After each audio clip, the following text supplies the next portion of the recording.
গণপতি বাপ্পা গণপতি বাপ্পা। এই পুজো আমাদের সেভেনপুর লেনে মিলন তীর্থ ক্লাব থেকে শুরু। আমরা আজকে 19-20 বছর ধরে এই পুজোটা আমরা করে আসছি। সুন্দর সুস্থ মতন আমরা করি, সব পরিবার নিয়ে আমরা করি। এবারে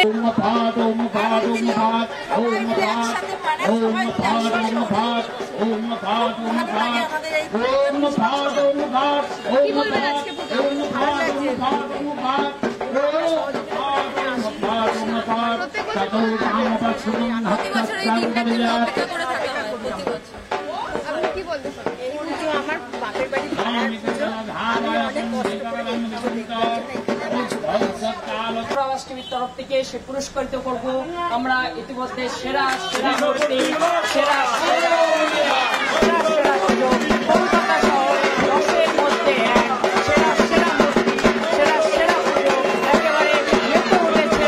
8 থেকে 80 সকলে 8 থেকে 80 সর্বসভায় তারা কিন্তু এই পুজোর কমিটির সাথে অর্থাৎ মিলন তীর্থ যে ক্লাব সেই মিলন তীর্থ ক্লাবের সাথে যেভাবে তারা আনন্দে মেতে ওঠেন। গণেশ পুজো মানেই দুর্গা উৎসব শুরু। আর কি কেমন আনন্দ করছে?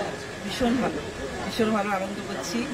সবাই আমাদের একসঙ্গে সবাই মিলেমিশে দারুণভাবে পুজো হচ্ছে। আজকে প্রায় 20 বছর ধরে সেলিমপুর লেনে মোটামুটি সব মানুষরাই আমরা একসঙ্গে একসাথে থেকে পুজো আসতে হচ্ছে।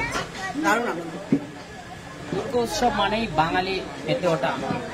খুব আনন্দ, এই আরম্ভ হলো আনন্দ। গণপতি বাপ্পা গণপতি বাপ্পা।